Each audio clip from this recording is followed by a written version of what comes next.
12-year-old Ezzy Pineda will tell you what happened to her seems like a miracle. And you're feeling how? Feeling great. I feel like I could do anything.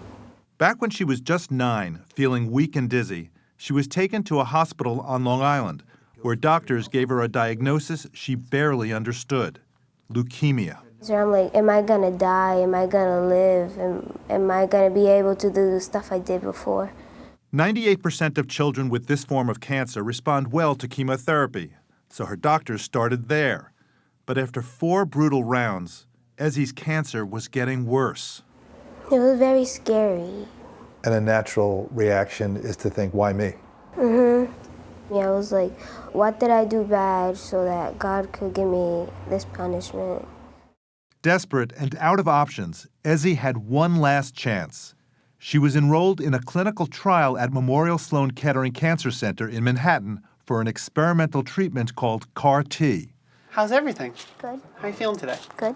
Everything After well? 6 weeks, Dr. Kevin Curran, the pediatric oncologist who treats Ezzy, couldn't find a single leukemia cell. Not one. And what did you think? I thought this worked. In a patient who basically 10 years ago would have been told there's nothing we can do. Yes. Ezzy is healthy, just a little puffy from steroids, because of a promising new frontier in the war on cancer: immunotherapy, using a patient's own immune system to find and kill cancer cells. One of the biggest challenges in fighting cancer has been that cancer cells find ways of becoming invisible to the body's defenses, and the immune system can't kill what it can't see. So doctors, in essence, taught Ezzy's immune system to see. They took billions of her white blood cells, cells that normally are good at destroying invaders like bacteria and viruses, but bad at fighting cancer, and turned them into cancer killers. We can take those cells out of the body, genetically modify them, teach them how to fight cancer, and then infuse them back into the patient. It's like they're bloodhounds and you give them the scent of the cancer. Exactly. And then you say, go. Traditional therapies like chemo and radiation often damage healthy tissue along with cancer cells. The hope is immunotherapy will be more targeted and better at sparing normal tissue. But there have been serious side effects, even death. And once we knew it could work, we've been working round the clock. Dr. Steven Rosenberg has been a pioneer in the field of immunotherapy at the National Cancer Institute for more than 4 decades. In 1984, he was the first doctor to cure a dying patient using her own immune system. So these are immune cells that we would But he'll also be the first to tell you that, all these years later, immunotherapy is still in its infancy. We've gotten to the point now where I think we understand why the patients who are successfully treated experience tumor regression. And based on that knowledge, I think we're going to see dramatic progress in the next few years to come. But most patients don't have years to wait. Lungs are somewhat compromised. Yeah. Like 29-year-old Barack Govensoiler, who has a sarcoma, a cancer in the connective tissue near his spine that has spread to his lungs. Now, normal lung would be black. These are all abnormal tumors, every one of these. He has many hundreds of different tumors that are in his lung.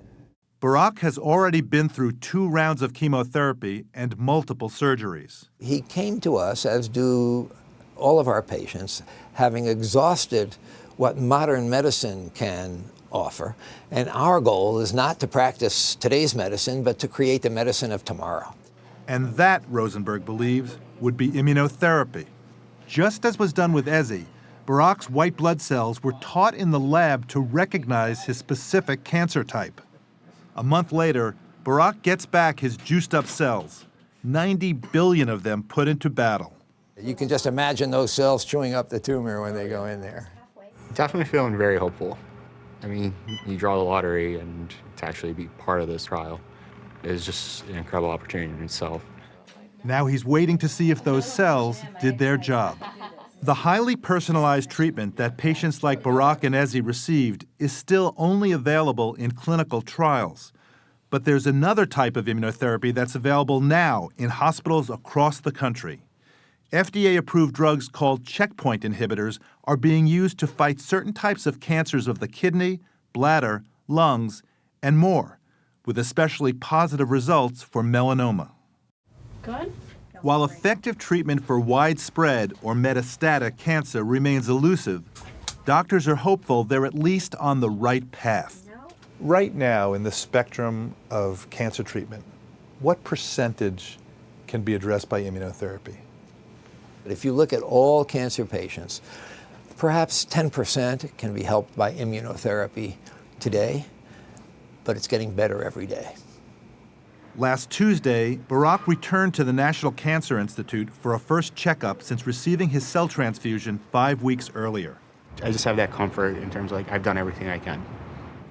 Barack, good to see you. Just hoping that we get results that we're seeking in this. So we've gone over the x-rays very carefully. We compared them to the x-rays that you had before we started the treatment, and there was, as you know, rapid growth of the tumor. But that's been completely arrested now. The current x-rays are absolutely stable. There's no evidence of any growth of any lesions. So that's good news. Now we want to see these tumors go away, but sometimes that takes time. Cancer patients deserve optimistic doctors, so I'm optimistic. For now, patients like Ezi Pineda remain the exception.